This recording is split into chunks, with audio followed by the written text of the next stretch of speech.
Are you thinking about transitioning your hair to gray, but worried you might look like a science experiment halfway through?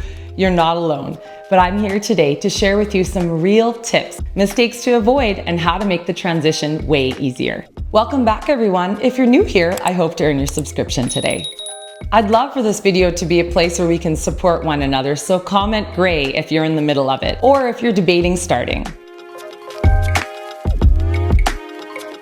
First, let's talk about why people choose to go gray naturally anyways. The key thing to remember is that going gray isn't about giving up. It's about changing strategy. It's about starting something new and being authentically yourself. For some, it's about health, having less chemicals, less processing, less chemicals touching your skin. To others, it's about cost or just wanting your hair to feel really authentic. The biggest thing I want to share with you about this is it's so important to know your why. When you're starting to think about going gray, whatever your reason is, and it truly is your individual reason, it doesn't matter what anyone else thinks. You don't need to justify your reason to anybody but yourself. And once you find that reason, it will feel right and the commitment will be so much easier. I really encourage you to choose your own why instead of copying someone else's why or feeling, I really need to do this. This is something I should do.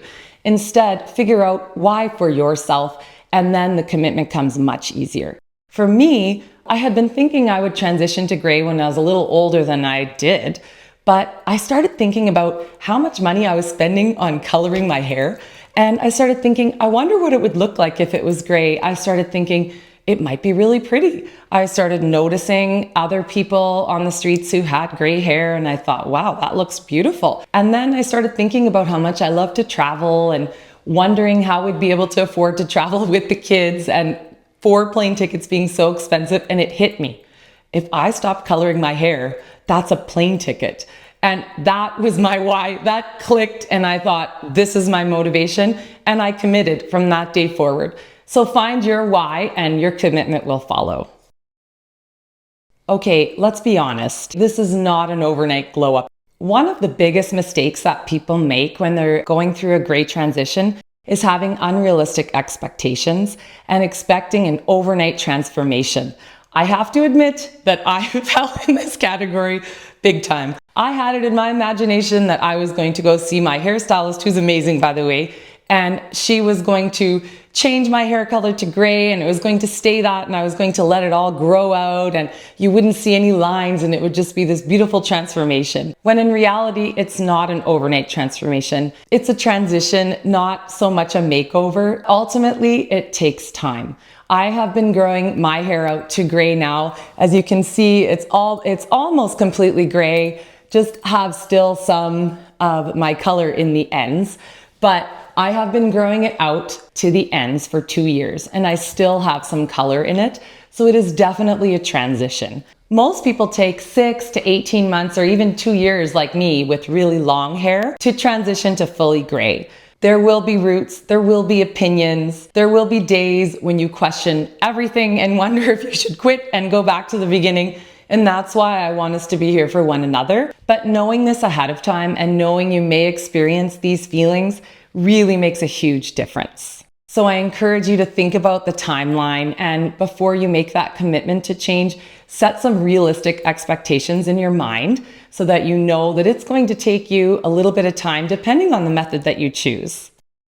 I like to think of it as a choose your own adventure book. You're going to choose your own adventure transitioning to gray. There are kind of 3 main ways I like to think of it. And every transition method has its benefits and its drawbacks. So I really believe you need to choose the method that feels the best to you and it feels like something you could manage and be okay with. And after all, it is hair, and hair will grow back. The first option is just to go cold turkey. This is where you just completely stop coloring your hair and let all your roots grow in. This is the fastest method, but it also can be the most visually dramatic, especially if you have very dark hair. You'll see that skunk line, a lot of people call it. And don't worry, if you choose to use this method, a little later on in this video, I'm going to show you some tricks and tips that I've learned through my interior design experience that will really help this part. Option 2 is the big chop. So this is where you go into the salon and you tell your stylist, chop it all off. I'd highly recommend, if you're going to do this, to pick a kind of pixie short cut that you like and that fits your face style and shape. Talk with your hairstylist about it, and then let your roots grow out just a little bit before you do it. That way you won't have any other color left and you will just be left with a beautiful gray, and it won't be kind of going through the grow out. Otherwise, you're kind of having a combination of the big chop and cold turkey together. This is the option actually that I thought I would always do. It was my idea. When I turned 50, this is what I was going to do. I didn't want to wait till I turned 50. For me, I wanted to keep my long hair. I was enjoying it. I liked my hair and I didn't want to cut it. I just wanted to change the color. So for me, the best option was option 3, which is the blending technique. So find yourself an amazing hairstylist like I did. My hairstylist Claire at Golden Hour Hair Loft in Calgary, Alberta is amazing. Very supportive, and you need to find that supportive stylist that agrees that it's your choice and really wants to support you into that transition and help make it as easy as possible for you.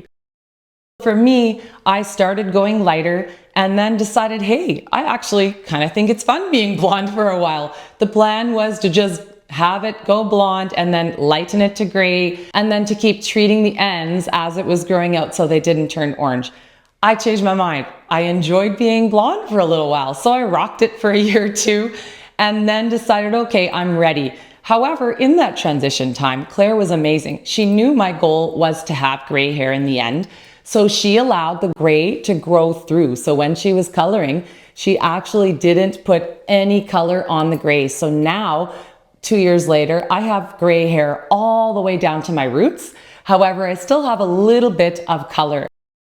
I like to think of gray hair as new hair that needs new care. The one really cool thing is though, you can treat it like brand new hair, like something totally new to experience, because really it is. If your hair is thick and coarse like mine, you'll find the changes more subtle, but if it isn't, you may find it completely different than what you're used to. Gray hair is just different than pigmented hair. It's often drier, coarser, more wiry, and it can stick up on end like crazy. In my video that I will link here, you'll see tips and tricks that I give for coarse, thick hair. All of those tips also work for gray hair. Your gray hair just needs a new hair routine. So using a sulfate-free shampoo and a weekly deep conditioner makes a huge difference. The one thing I wasn't expecting is the new hairs that are coming in, they always are now wiry and stick straight up. I have a tip for this. What I use is actually a hair wax stick. And what I do is just place a little tiny bit on my fingers, and wherever there's a hair sticking straight up or wiry, I literally just brush a tiny bit on. Don't use too much because it can make your hair really greasy and not nice looking. But I'll just put a little bit and I'll just kind of run it through any pieces that are sticking up and wiry. And you can see that they just flatten right down. One really big tip is that I always use a hair oil. I have different ones and I love them for different reasons, but I always use a little bit of that. Yellowing is the #1 gray hair transition villain. It can be so frustrating when your hair that's been colored in the past starts to turn brassy. I still have a little bit, but I'm getting there. If you decide to go cold turkey, or even if during your transition like me, you decide I'm gonna stop here and go cold turkey, then you're going to need to think about, how do I prevent the yellowing that can happen? And there's really no way to completely prevent it, but you can decrease it and get it under control with the help of a good stylist and a few quick tips. First, if you're okay with using it, you can use a purple or blue shampoo just once a week. Avoid using heat tools too often. I only do once a week curls, and that's my limit. If you're used to washing your hair every day or every second day, give it about a week or 2 of doing this, and then you'll notice, oh, it actually is fairly easy to do. Using a dry shampoo can help you with this as well. I have a little video here on how to make your own with 1 ingredient. If you swim in chlorinated water, rinsing after swimming is key. It can make your hair so brassy. And also, wearing a hat and keeping your hair covered as much from the sun as you can also makes a huge difference, because the UV rays will make it yellow. If you have hard water like we do here in Calgary, if you use a water filter, that will also make a big difference. My biggest tip, especially if you have thick hair like mine, is to see your hairstylist and ask them to selectively cut out some of the brassy tone during your appointments with them for your regular cuts. The awkward phase. Everyone talks about this, growing your hair out when you get the roots and there's a line and you can see it and everyone just doesn't like it. I think this is probably the point when most people give up and reach for that box or go to the hair salon and say, I'm done, color it, I can't handle it anymore. So let's talk survival tips. How do you get through those phases? First, my interior design experience has taught me that there are ways to not only hide imperfections in homes, but there are ways to make it look like you put it there on purpose. So I like to think about that with my hair. So as I started my transition, I started using a lot of those tips and thinking, how can I make it look like I actually put this here on purpose? The number one tip I would give is to keep your hair curly. All through my transition, I have never once worn my hair straight. I've always used curls just because it really helps with the transition and it helps to draw your eye away from the line. So when I was first growing it out, I put curls that were closer to the roots. So it draws your eye away from that line and all you see is the beautiful curl. And people really said, your hair is going great. I can't even tell. Maybe they were just being nice, but honestly, it makes a huge difference. So once your hair is growing out a little bit further, using some softer waves that are more flowy can really just draw the eye down and away from that line. So creating those textured styles will actually blend the lines much, much better than having a sleek look. Side parts are your friend. Even changing your part as you're going, you can see here, if I flip my hair to one side, I didn't realize this side was so much more gray. And if I part my hair on this side, it looks like a completely different color than if I flip it to this side. And when I first started, let me tell you, I did not use a center part. I did not like it at all. I really did utilize the side and I had it curly and flowy. I flipped it to this side a lot because I noticed I really liked the color of the gray on this side. And you're gonna find the same thing. So play around with your hair, make it flow different directions, create texture and draw the eye away from the line. Hair accessories are not cheating, they're smart. When I first started transitioning to gray, I went out and I made a point of finding some really cool, unique hair accessories, and it made a huge difference. If you find headbands that are a little wider and thicker, you can wear them to hide the line. You can use all sorts of different styles to keep that line hidden within your headband. You can also find really, really cute little clips and clip your hair back. And I found that twisting and clipping it drew the attention away from the line and towards the clip. Really, really good way to do it. I also found braiding my hair made a huge difference. I created the texture from the braid right where the root was and changed where my part was for the braid based on at that time where the line was the most obvious.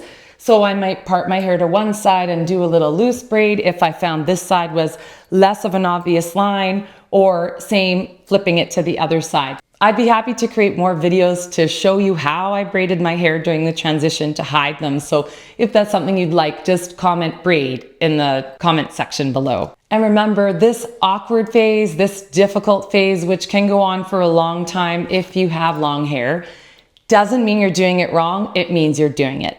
Everybody's going to go through this phase, and it's how you go through it and how you hold your confident head held high. You can look just absolutely gorgeous going through this phase. The number one thing I was shocked by was how many positive, kind comments that I got as I was growing out my hair through what I thought was the awkward phase. People were saying, wow, what a beautiful color your hair is. Is that natural? It was really surprising. And I found that I started really liking the way the color looked on my face, and I just wanted to get rid of the colored hair, which I was shocked by. There's no way to get around this. Going gray is emotional, and it can be a really, really difficult journey for some people, especially if you've really identified with your hair your whole life. And living in our society where we're growing older and having either letting your wrinkles show or letting your hair go gray is not always seen as an acceptable thing to do. And I found that this is the part that's just not talked about enough. So I really wanted to tell you that this, I think, is the most important thing that you can do. changing your mindset, having a mindset shift about gray hair, and knowing that you're doing this for yourself and that you are still beautiful. And actually, you may find you feel even more beautiful with your gray hair than you did before. You may find people making positive comments every day. I find even young girls are making positive comments to me that I never expected. People may comment, some people will love it, some people won't. People may stare at your roots. You may feel that people are judging you. So it's important that you know that you're doing this for yourself, and that having gray hair doesn't mean you look old. It doesn't mean you're not beautiful. It just means you're embracing your natural beauty and your natural self. And this can be incredibly difficult. I know I went through a lot of emotions when it came to going gray. And the number one thing I can share with you that I know in my heart of hearts is so true is that commitment comes first and confidence will follow. I didn't always feel confident right away. I knew I was committed and I knew I was doing this, but I didn't feel confident. I wasn't sure if I was doing the right thing. I questioned myself. I asked others their opinions, which I didn't need to do, I realize now, but I felt a little bit insecure at times. I found myself using hats, and there is nothing wrong with that. If you're feeling that way, it's totally normal. If you're going through this right now, comment commitment in the comments below. I know how hard this is. I went through it too. And some people seem to just have this incredibly easy time, but it can also be difficult in private and we may not know. So it can be really emotional. And the number one thing is just commit. I promise you the confidence will follow. It may take some time. It took me several months. I want to say even a year before I felt like I can totally go out into the world and shine with my gray hair, hold my head up high and feel confident. I did feel a little bit insecure for a while, and it came and went and came and went, but I just kept being committed. And now I feel so confident I can just go out in the world with my gray hair and love it. So commitment comes first, then confidence will follow, I promise. The last thing I want to talk about is when to get professional help. If you're struggling with brassiness, with the banding of colors or uneven tones, go see a stylist who's open to working with you. And 1 or 2 strategic appointments can save you months of frustration. Trust me, I've been there. I can't even tell you how much I love my gray hair now, and I never thought that I would be that way, honestly. I thought I would feel old and I thought I wouldn't love it, but I do, and I hope to support you through that transition as well. If you're in the middle of your journey, if you're all the way through your gray journey and you want to share with us and be supportive of one another, please drop your comments below. I would love to hear from you. I'd love to hear if you have tips or tricks that I haven't talked about in the video that could support others. Let's be here for each other. And if you really like this video, if you find it's helping inspire you or others that you know, please like and subscribe. That really helps me with my channel. And share it to someone who's on the fence. Your gray hair isn't something to hide, it's something to wear confidently and proud.